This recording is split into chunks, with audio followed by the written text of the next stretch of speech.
Global Watch Imran Khan vs Military: How Democracy Has Become a Bedtime Story in Pakistan. In Pakistan, democracy has often served as a reassuring narrative used to placate the populace, while the men in uniform govern either overtly or from behind the scenes.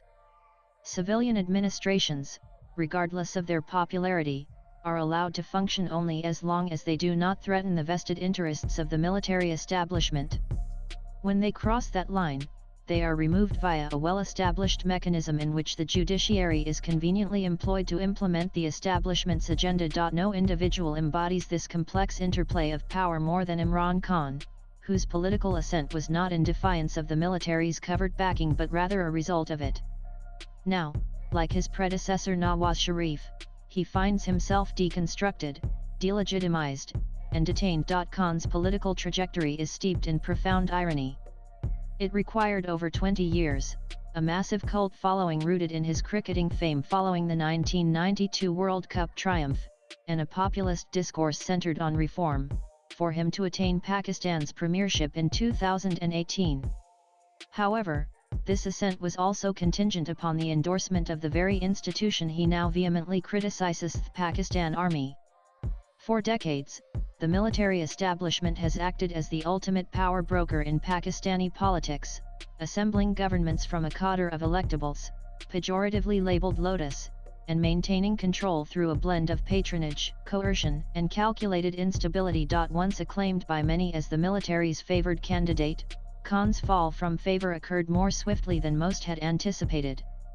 His efforts to re-establish civilian authority and pursue an autonomous path, be it in foreign policy, intelligence postings, or internal military matters, proved intolerable for Pakistan's generals, who are unaccustomed even to the semblance of accountability.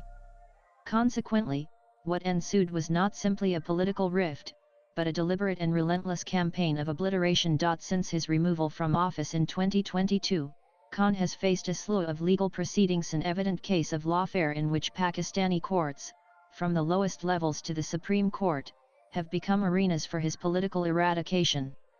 In a distinctly Kafkaesque twist, both Khan and his wife, Bushra Bibi, have received convictions in multiple cases, ranging from state-related corruption, such as the Toshikhana affair, to alleged violations of marriage law. These prosecutions are not driven by any genuine commitment to accountability, which in Pakistan remains glaringly selective. Rather, the legal system has been weaponized to silence dissent and dismantle the most formidable challenge to military dominance. As Khan recently stated from Adiala jail via his X account, Field Marshal Asim Munir had targeted his wife after she refused to support him when Prime Minister Khan dismissed him as head of the influential Inter-Services Intelligence ISI within a year of his 2019 appointment. Khan's incarceration since 2023 represents merely the most visible symptom of a more profound decay. His political party, Pakistan Tehreek-e-Insaf (PTI), has borne the full brunt of the establishment's wrath, with the transparently orchestrated effort to systematically dismantle it particularly evident following the anti-government protests of May 9, 2023, sparked by Khan's arrest. For the first time in Pakistan's history, demonstrators directly targeted military installations, most notably in Lahore and Peshawar, where corps headquarters were defaced.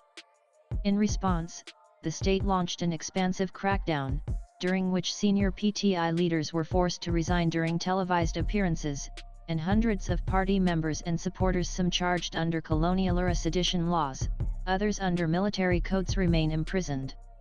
Many now face trial in military courts, reminiscent of the country's earlier authoritarian eras. This is not merely a campaign against a single individual, it is an assault on the very concept of civilian authority. The establishment, now led by Army Chief Field Marshal Asim Munir, is resolute in its aim to guarantee that no civilian, whether elected or unelected, ever entertains the notion that they wield genuine power.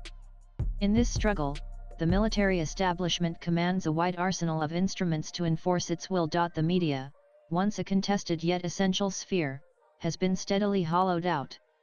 For over a year, Imran Khan's name was effectively censored from television broadcasts following a directive issued by PEMRA, the national media regulator. Independent journalists, including Imran Riaz, were abducted, subjected to violence, or forced into exile. Prominent social media platforms such as X, formerly Twitter, were blocked, with access only reinstated a month ago, not in the interest of democratic transparency, but to facilitate military communication during border tensions with India. This digital blackout has functioned both as a gag and a warning. Dissent will neither be aired nor endured. Even more alarming is the proliferation of enforced disappearances, a tactic long refined in the conflict-affected peripheral regions of Balochistan and Khyber Pakhtunkhwa. Today, activists, students, and journalists from major urban centers such as Lahore, Karachi, and Islamabad are disappearing in plain sight, accused of harboring sympathies for opposition politics or threatening national security. Furthermore, the February 2024 general elections, officially lauded as a democratic undertaking, in truth reflected outcomes that were preordained. With Khan and senior party figures such as Shah Mahmood Qureshi imprisoned, and PTI barred from contesting under its electoral symbol, the military-supported Pakistan Muslim League Nawaz and Pakistan People's Party were once more cycled into office. In reality, the elections showcased the military's orchestration of the political landscape, amid reports of ballot tampering, vote count discrepancies, and a prolonged internet shutdown on polling day and thereafter.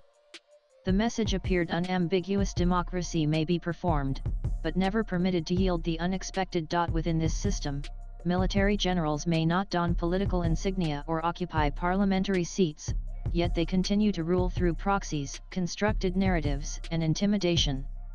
Consequently, civilian institutions stand hollowed out, the judiciary reduced to a compliant instrument of state power, and parliament functioning as little more than a stage. In this context, political survival hinges not on popular backing, but on institutional loyalty to the general headquarters in Rawalpindi. To refer to a civil-military imbalance in Pakistan is to significantly understate the situation. There is no equilibrium, merely the illusion of choice within a system engineered to prevent genuine contestation. Imran Khan is not the first to confront this reality, as Zulfikar Ali Bhutto was executed, Nawaz Sharif exiled, and Benazir Bhutto assassinated. What renders the current period particularly perilous is the growing normalization of authoritarian practices under the veneer of democracy, with the Shahbaz Sharif government fulfilling its compliant role. It would be inaccurate to suggest that Pakistan's establishment pursues stability through consensus; rather, it demands submission through control. In doing so, it has dismantled the very notion of pluralistic politics within the country. The tragedy of Imran Khan, therefore, is not merely personal but emblematic of a wider national crisis where leaders are expendable, accountability is arbitrary, and the constitution remains subordinate to the Khaki veto. Undoubtedly, there is a significant cost to this ongoing assault on democracy. Pakistan's economy is faltering, its diplomatic standing is diminishing, and its society is becoming ever more divided. The consequences of fear, censorship, and political manipulation extend beyond moral concerns, leading to the exodus of the limited foreign investment the country attracted, increased regional isolation, and the proliferation of extremism within the socio-religious domain. Swipe left for next video. However, it remains uncertain whether Pakistan's military leaders, along with their civilian collaborators such as the incumbent government, will ever surrender their grip on authority. Until that moment arrives, democracy in Pakistan will continue to be what it has invariably been: a mere bedtime story. The writer is an author and a columnist. His X handle is Aaron Anand Live. Views expressed in the above piece are personal and solely those of the author. They do not necessarily reflect NEWS18's views. Latest blogs.